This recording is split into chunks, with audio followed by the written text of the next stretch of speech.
श्रीमद् भागवत महापुराण। भागवत ज्ञान गंगा भी कहा गया है और श्रीमद् भागवत एक यज्ञ भी कहा गया है, जिसमें आप 7 दिन तक समय निकालोगे और आहुति दोगे, इसलिए ये यज्ञ है। गंगा क्यों कहा गया है? क्योंकि गंगा होती है तरण तारणी। जो गंगा में स्नान करता है वो पापों से मुक्त हो जाता है।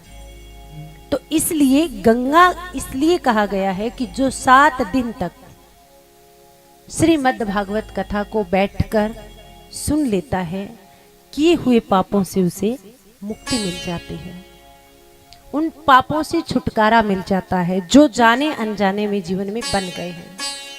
उनके लिए क्या करना होगा? विश्वासु गुरुवाकिसु स्वस्मिन् दिनतो भावेन मनोदोषे जैसे कथायाम निश्चला मति। कि मन के अंदर जो 2 दोष हैं, जितने हमारे मन के अंदर दोष भरे पड़े हैं, उन दोषों के ऊपर विजय प्राप्त करके, और सबसे पहले क्या करना होगा? विश्वासो गुरु वाक्यसु। जो शब्द आपको बताए जाएंगे उनके ऊपर आपको विश्वास करना होगा। स्वस्मिन् दीनतो भावना, मन के अंदर दीनता का भाव होना जरूरी है।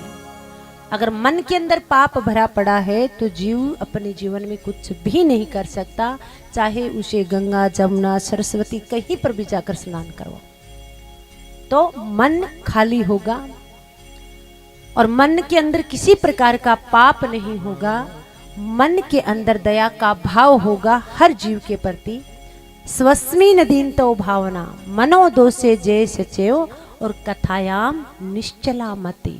और 7 दिन तक इस कथा के अंदर आपको निश्चय, एक कहते हैं ना कि दृढ़ संकल्प लेकर हम काम कर रहे हैं। तो जीवन में हम काम तो हर रोज करते रहते हैं, बच्चों को पालना, पशुओं को पालना, अपने घर रिश्तेदारी के काम करते रहते हैं, लेकिन जो ये सुनहरा मौका आपको मिलता है, ये मौका बार बार नहीं मिलता।